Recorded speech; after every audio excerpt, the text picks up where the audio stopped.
Oke, di video kali ini saya ingin memberikan review match untuk dua pertandingan dari Persis Solo dengan Bayangkara FC, lalu ada PSIS Semarang dengan Persija Jakarta. Dan di pertandingan ini ya Persis Solo dan PSIS Semarang kembali lagi kompak ya untuk merebut 3 poin dari tim tamunya Bayangkara dan Persija. Kita mulai dulu dari Persis Solo dengan Bayangkara ya. Dengan hasil ini Persis Solo menutup paruh pertama di peringkat ke-10 yang artinya masuk di segmen papan tengah. Sedangkan untuk Bayangkara ini masih di dasar klasemen. Nah, kalau kita lihat dari pertandingan kemarin ya, sebetulnya Persis Solo kalau dinilai dari komposisi pemain itu lebih baik daripada Bayangkara. Ya, dan di sini kan statusnya Persis Solo sebagai tim tuan rumah ya, walaupun bermainnya di Stadion Maguwu Harjo. Nah, kalau kita lihat sebetulnya di babak pertama, permainan dari sektor tengah kedua tim ini sudah terlihat kalau Persis Solo ketika membuild up serangan itu lebih mengandalkan sektornya Mesidoro maupun CDB. Sisanya ya seperti Altaf atau Fernando Rodriguez, Roni, Eki Taufik itu hampir nggak terlihat banget kontribusi untuk membangun serangan. Sedangkan untuk Bayangkara sebetulnya lebih mobile. Membangun serangannya ini ya mengandalkan skema permainan, bukan mengandalkan kualitas pemain. Karena kalau dibilang kualitas pemain Bayangkara ya sebetulnya masih di bawah dari Persis Solo. Ya, dan kalau kita lihat juga sektor depan Persis Solo kan cukup mengerikan ya. Di sini ada Fernando Rodriguez, Roni, dan Sananta memang masih di bangku cadangan seperti biasa ya. Medina juga nggak tahu kenapa ya Sananta selalu di bangku cadangan. Dan kalau kita lihat dengan formasi 3-5-2 seperti ini ya, yang terus dipakai dengan Medina, kalau kalian lihat selama beberapa pertandingan terakhir, Persis Solo ini nggak pernah clean sheet. Jadi prinsipnya Medina, yang penting ini Persis Solo menang. Ya, nggak peduli mainnya bagus atau enggak, yang penting Persis Solo menang. Selama prinsip Medina seperti ini terus, ya saya nggak terlalu banyak berharap Persis Solo bisa bersaing ke segmen papan atas. Karena kalau dilihat gaya permainannya selama 90 menit lawan Bayangkara, terutama di babak kedua, nah di situ kalian bisa lihat bagaimana Persis Solo ini seperti kesulitan banget untuk keluar dari tekanannya Bayangkara. Sebetulnya gol yang diciptakan dari Altaf dengan Fernando Rodriguez itu menurut saya cukup bagus semua golnya. Altaf dari asisnya Rodriguez, lalu Rodriguez dari asisnya CDB. Itu golnya bagus banget loh menurut saya, kreativitas serangannya. Ditambah kalau Persis Solo di bawah Medina bisa bermain dengan filosofi yang jelas, skema permainan yang bagus, ya artinya Persis Solo akan lebih mudah untuk bisa meraih kemenangan. Karena yang membuat Persis Solo ini ya kebanyakan hasil imbang ya, kalau nggak salah di Liga 1 ya, saya cek dulu. Persis Solo ini paling banyak dia mendapatkan hasil imbang dengan hasil menang ini sama-sama 6, kalahnya juga 5. Ya, kemasukan dan menciptakan golnya juga sama-sama 26. Ini membuktikan kalau memang Persis Solo sebetulnya sudah bagus di sektor depan, sudah memiliki power menciptakan gol. Tapi selama Medina terus-terusan mengandalkan pemain bintang doang atau kualitas pemain yang dimiliki, ya jangan berharap kalau Persis Solo di sektor belakangnya akan bisa clean sheet. Ini faktor utama yang menurut saya membuat Persis Solo sulit untuk bersaing ke segmen papan atas. Karena Medina terlalu fokus untuk masalah penyerangan dengan formasi 3-5-2. Yang jelas-jelas Persis Solo sudah selalu kemasukan dari formasi ini. Inilah yang saya masih pertanyakan dari ya Medina ya, secara opini saya sendiri, karena target saya sebetulnya kalau dilihat dari komposisi pemain Persis, saya selalu bilang kalau Persis sebetulnya sudah bisa bersaing ke segmen papan atas.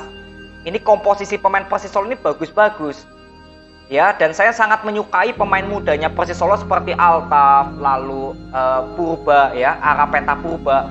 Ini dua pemain yang jujur saya sangat sukai dengan gaya permainan ini. Lalu Fakih belum. Ini ya 3 pemain Persis Solo.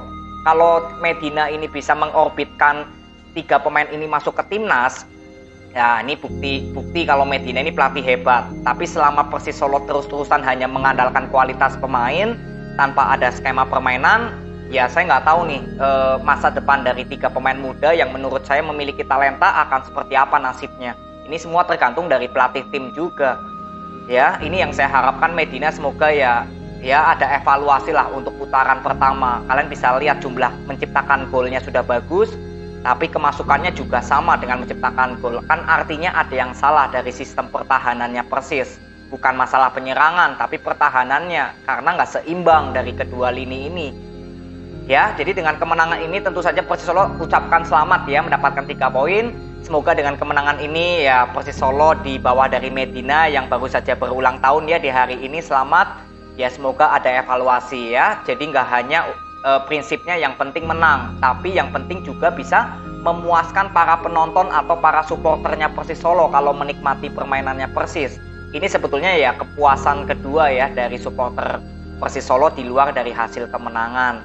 Ya, jadi selamat untuk Persis Solo. Sedangkan untuk Bayangkara FC, ya gol pertama diciptakan dari corner kick, servis bola mati. Walaupun di babak kedua banyak menciptakan tekanan, ya tapi penampilan Dendi Sulistiawan juga menurut saya masih sedikit egois ya. Keputusannya berapa kali nggak terlalu maksimal. Ini juga saya melihat permainannya jadi ya pesimis kalau Dendi bisa dipanggil ke timnas Sintayong kalau permainannya terus-terusan seperti ini. Justru penampilan Sani Rizky menurut saya lebih baik daripada Dendi ya. Ini menurut saya dari permainan Bayangkara FC kemarin ya. Jadi tetap semangat untuk Bayangkara, semoga ada evaluasi di putaran kedua nanti. Lalu next ya dari PSIS Semarang, ini menang lawan Persija Jakarta 2-1 dan dengan hasil ini PSIS Semarang harus naik ke peringkat kelima ya, atau tetap ya, karena Rans baru saja imbang lawan PSM Makassar 1-1. Jadi PSIS Semarang ya turun ke peringkat 5 lagi. Sedangkan untuk Persija menutup paruh pertama ini justru berada di segmen papan bawah, ini peringkat 13 ya. Jadi sebetulnya ya permasalahan Persija ya hanya itu-itu aja yang saya sudah berapa kali bahas. Nah, kalau kita lihat jalannya pertandingan di babak pertama ya, PSIS Semarang langsung tampil dominan. Lalu Persija Jakarta juga ya sudah kelihatan ya kalau jarak antara pemain tengah dengan pemain belakang ini sangat berjauhan. Dan ini jujur bisa dimanfaatkan oleh PSIS Semarang untuk melakukan counter attack. Ya, gol pertama diciptakan dari Lukau itu melalui tendangan bebas ya, ada sedikit deflection. Jadi bolanya berubah arah dan Andre Tani ya sulit ya untuk bisa mengclearance. Jadi PSIS Semarang sudah unggul 1-0. Ya sebetulnya Persija mulai ya bisa bermain lebih lepas lah ketika tertinggal 1-0. Tapi sebetulnya ketika membangun serangan, Persija Jakarta ini nggak ada kreativitas sama sekali. Penampilan Bias, lalu penampilan Gajos, Riko Simanjutak, apalagi Marco Simic, ini sama sekali nggak terlihat berkontribusi di babak pertama. Sebetulnya sudah terlihat kalau Persija Jakarta dari masalah pertahanan juga mudah di counter, tapi ketika membangun serangan juga sulit untuk bisa menahan bola ya yang cukup lama, karena kan PSIS Semarang ketika bertahan memang cukup rapat sekali. Jadi membutuhkan ya kreativitas sebetulnya untuk Persija bisa membuka lini belakang atau lini tengah yang begitu rapat dari PSIS. Tapi justru ya Persija Jakarta sangat sulit untuk bisa melakukan passing-passing yang biasanya dilakukan di musim lalu ya, passing-passing through pass. Firsa Andika sebetulnya bermain bagus di sektor kiri, berapa kali bisa ya berkontribusi dengan Rio Matsumura lah. Tapi di sektor kanan hampir kerjasama dari Riko dengan Bias itu nggak terlihat ya. Jadi ya ini perform dari Bias juga menurut saya masih inkonsisten. Kalau Gajos sebetulnya ya bertipe suplai ya, suplai bola, tapi untuk berkreativitas ya ini bukan tipenya Gajos. Jadi sebetulnya penampilan Gajos ya dibilang jelek yang enggak, tapi dibilang bagus juga enggak gitu.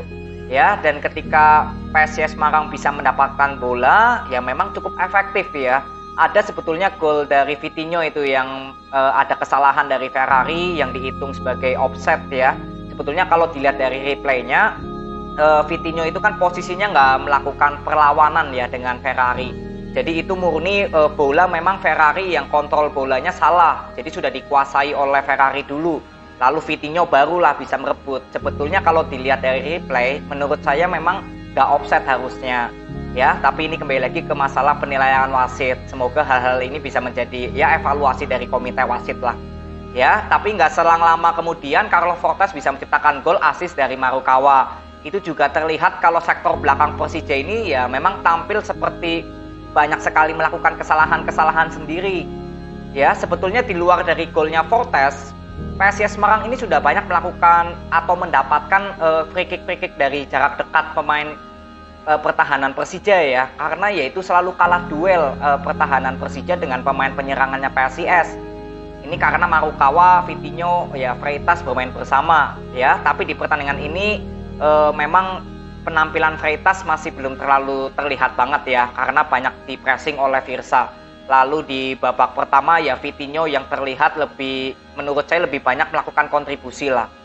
Ya, jadi untuk di babak pertama kedudukan 2-1 untuk PSIS Semarang, gol ke-1 atau gol pertama dari Persija ini dari Rio Matsumura. Itulah ya yang menurut saya kemampuan Gajos yang memberikan suplai bola itu cukup bagus karena ini tipenya Gajos. Tapi ya sebetulnya di pertandingan ini masih minim passing-passing yang manja seperti itu dari Gajos. Ya, lalu kita masuk di babak kedua, sebetulnya nggak terlalu banyak perubahan dari permainan ini karena Persija ya tetap menekan, tapi ketika sampai depan ya selalu kandas juga. Peluangnya sangat minim ya kalau boleh dibilang Persija Jakarta di pertandingan ini. Walaupun memang mungkin bola possession bisa dikuasai oleh Persija. Tapi PSIS Semarang ketika mau melakukan serangan itu boleh dibilang efektif banget.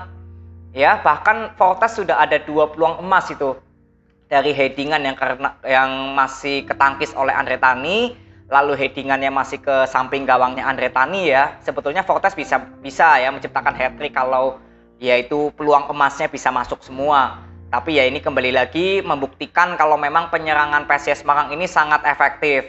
Lalu penampilan Fortes selama 90 menit sebetulnya gak jauh beda dengan Marco Simic ya kalau menurut saya. Kalau servis bola mati memang Fortes ada peluang 2 ya. Tapi kalau dari skema permainan sebetulnya Fortes berapa kali justru ya seperti mudah untuk kehilangan bola ya. Berapa kali saya lihat.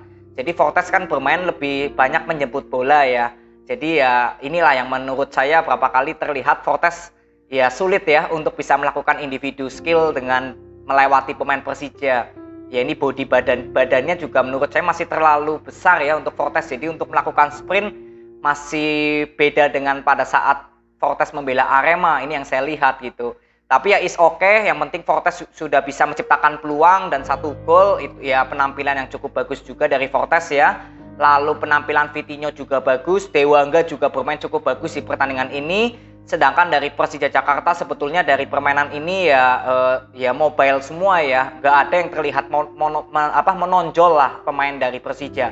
Semuanya hampir terlihat ya sama rata gitu, nggak ada yang menonjol tapi juga nggak ada yang bisa konsisten bermain selama 90 menit. Ya, jadi untuk PSIS Semarang selamat ya kalian mendapatkan 3 poin. Ini kemenangan yang cukup bagus di kandang sendiri ya, 4 pertandingan tanpa terkalahkan. Dengan hasil ini PSIS Semarang berada di segmen papan atas ya untuk penutupan paruh pertama. Tapi nanti di next video saya akan lebih bahas detail lagi untuk PSIS Semarang. Apa yang membuat PSIS Semarang ini tetap bisa konsisten sampai akhir musim. Nanti saya akan buat opininya. Ya, jadi selamat untuk PSIS Semarang. Sedangkan untuk Persija Jakarta dengan hasil ini belum bisa memperoleh kemenangan sama sekali, harus menutup di paruh pertama dengan berada di segmen papan bawah. Ya tetap semangat. Ya semoga Thomas Doll juga dengan melihat Persija yang belum ada perubahan permainan, ya sebetulnya saya berharap line up atau formasi dari Persija ya harusnya bisa lebih diubah gitu ya, karena kondisi pemain yang belum dibuka jendela transfer, ya salah satu solusi dari pelatih bisa merubah formasi. Tapi sejauh ini Doll tetap kekeh ya dengan formasi 3-4-3-nya gitu. Ya is okay lah. Yang penting nanti di bursa transfer kita akan lihat gebrakan yang akan dilakukan oleh Persija yang menurut saya ya sangat membutuhkan pemain depan atau pemain sayap lagi. Karena ini Persija Jakarta selalu stuck di masalah peluang untuk menciptakan gol. Ya, jadi tetap semangat untuk Persija Jakarta. Jadi ini aja video yang saya bisa berikan kepada kalian. Terima kasih, semoga bermanfaat. See you.